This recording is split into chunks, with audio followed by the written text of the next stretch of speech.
What's good, y'all? Welcome back to the channel. I'm sorry in advance, y'all might be getting this video a little bit late. Low-key, y'all might be getting this like New Year's Day or maybe even January 2nd. I'm sorry about that. Low-key, I'm gonna keep it a buck with y'all, okay? So I use my phone for my camera because I don't really have a camera yet. And there's so much shit on my phone that I don't really have enough space to do more than one video at a time. And I know that. I do it anyway. So usually what I have to do is I have to shoot a video and then edit it and then upload it and then delete said video just so I can shoot another one.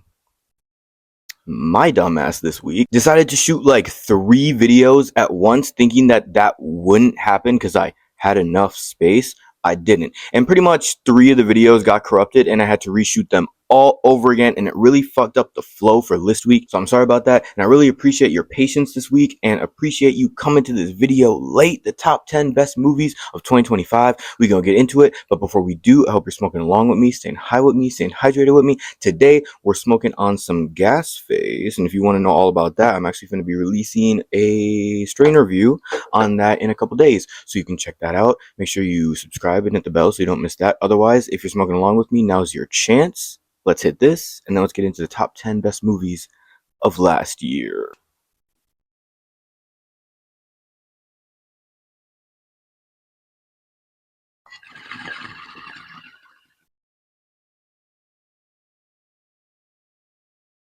The other day, I had the privilege of seeing someone like hit a bong and at first need like help, and then like as time went on get better at hitting the bong.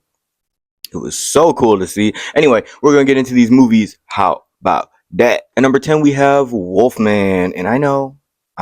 Look, a lot of the movies that are on this list y'all probably not gonna agree with, but this is my list, and I thought Wolfman like actually surprised me. I really loved how brooding it was and the take on the story, and how they weren't afraid to make the Wolfman look a little corny. Like, you know, if you look back on like the old movies, they didn't look that great a lot of the time, unless we're talking about like The Thing, and even that you're just like, what the fuck. So like, not that The Thing isn't a 10, relax, but I just thought this movie really threw it back to that, and I loved it. At number 9 we have Honey Don't.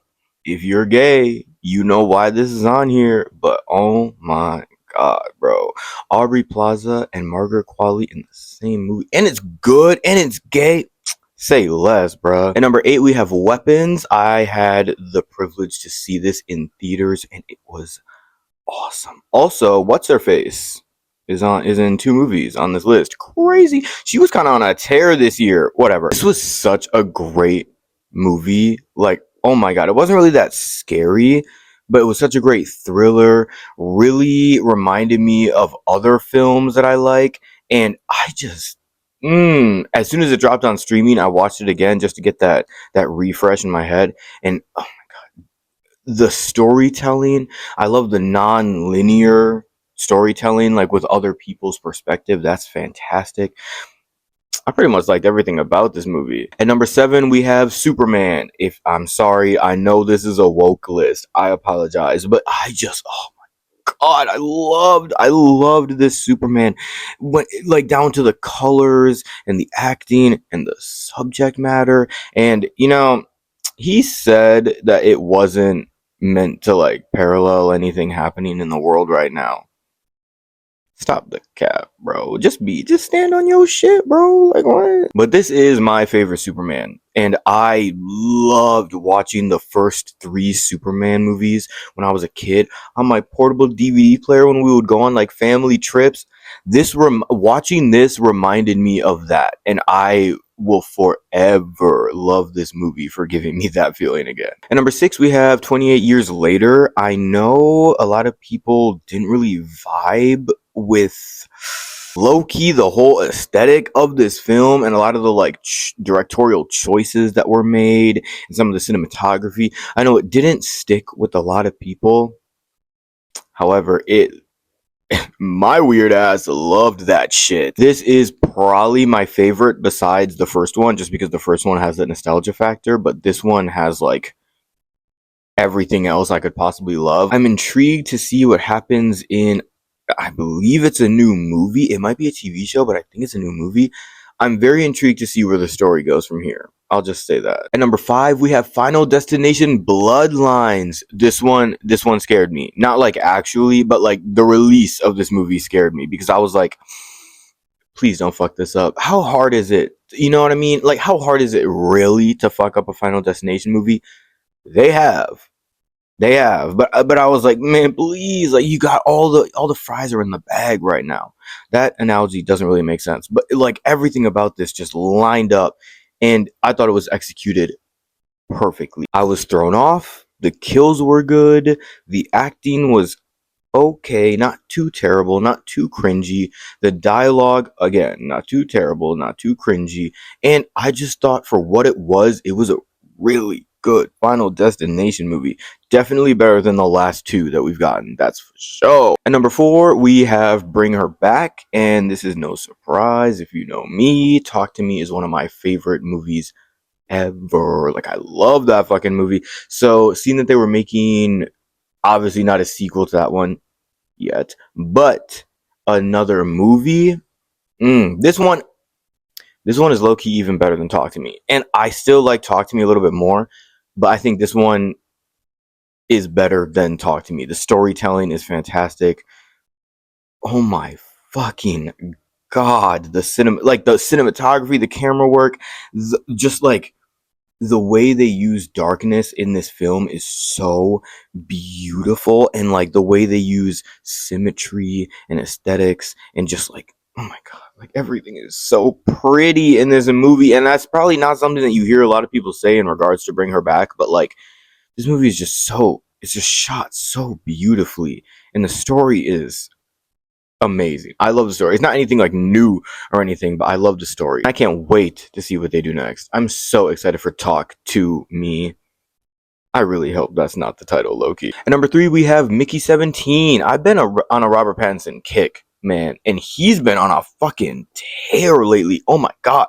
But this is the newest Bong Joon-ho movie. I love this. Seeing Toni Collette in this was also a huge surprise. I love seeing her. Not to sound like a broken record, but I loved the storytelling in this movie. Just the originality of the premise of this film really got to me.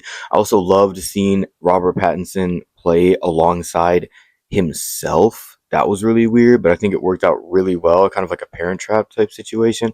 I really liked this movie, and it's Bong Joon-ho. Like, can he really miss, to be honest? At number 2, we have Companion, and look, bro, I know this wasn't a perfect film, okay, but I am so intrigued and also disgusted by AI. Not necessarily AI in itself, but just like the way that we as humans are using it, and just, ugh, I don't even want to get all into it, let's be real. But this movie specifically got my attention because of how it kind of plays with its story. Like the way that, like, you kind of think it's going in one direction, and then one direction mentioned, and then it kind of goes in a completely different direction, and there are some twists and turns along the way to kind of throw you off. I just thought it was a really fun movie, and I thought the acting was done really well. I thought the story was really cool. I thought that the whole premise of AI and the twist that I guess a lot of people saw coming, but I didn't because I'm slow. I really like this movie. I hope it remains a one-off and that they don't do something terrible and cringy like make a Companion 2, but I know they probably will. At number 1,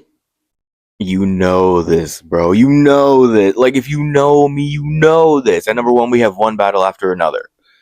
The too woke answer. I'm sorry, but like, what? Like, what? This movie is so fucking good. Like, oh my god. Like, every second of this movie had me locked in.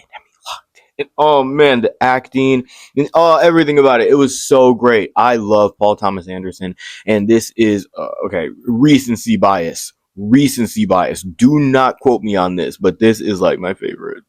This is my favorite. I love this movie. I love Leo in this movie. I love Tiana Taylor in this movie. And the marketing for this movie was really fun. And a lot of people were bitching about it and being like, oh, you can tell that Paul hates how this is being marketed. But like, it was fun. And this movie in general was really fun. And I just, oh my god, I've seen it like 3 times now.